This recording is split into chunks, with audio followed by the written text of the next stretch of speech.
Vous tentez très fort, d'ailleurs, de vous dédouaner par rapport aux éléments les plus turbulents de la société québécoise. Dans votre papier du Devoir du mercredi 15 octobre, vous êtes traité de fanatique. Un petit peu avant le Congrès, vous êtes desséché comme tous les fanatiques sans racines, poissons sans eau, infiltrateurs stériles, saboteur de toute revendication légitime, etc. Oui, et dans le cadre de ce même papier-là, vous avez attrapé assez durement les leaders syndicaux. Est-ce que dans votre esprit, le syndicalisme... Non, d'accord. Non, je suis pas vraiment d'accord, M. Lévesque. Ça, je juste référence, si vous voulez, là, ces gens qui travaillent en dehors des cadres traditionnels.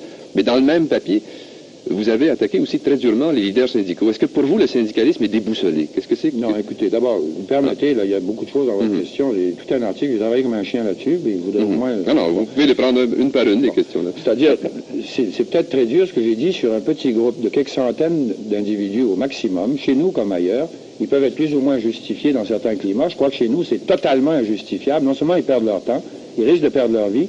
Ceux qui font de la révolution maoïste ou guévariste en allant jusqu'au cocktail Molotov et des trucs comme ça. Ils ont droit à leurs opinions, mais de vouloir jeter par terre la société et d'avoir la fourberie, comme ça arrive souvent, de mentir pour le bon motif. Tu sais, la fin justifie les moyens.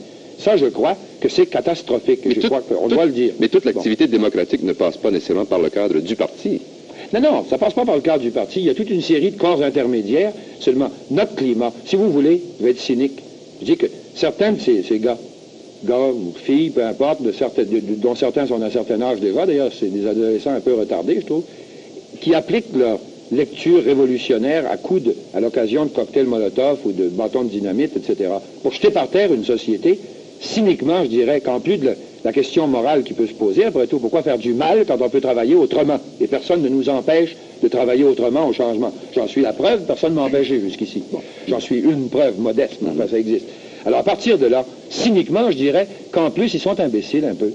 Parce qu'ils risquent tout simplement de provoquer les backlash, c'est-à-dire le choc en retour d'une société qui les aurait assez vus et qui pourrait se dire à un moment donné, tout progrès est compromis pendant un grand bout de temps.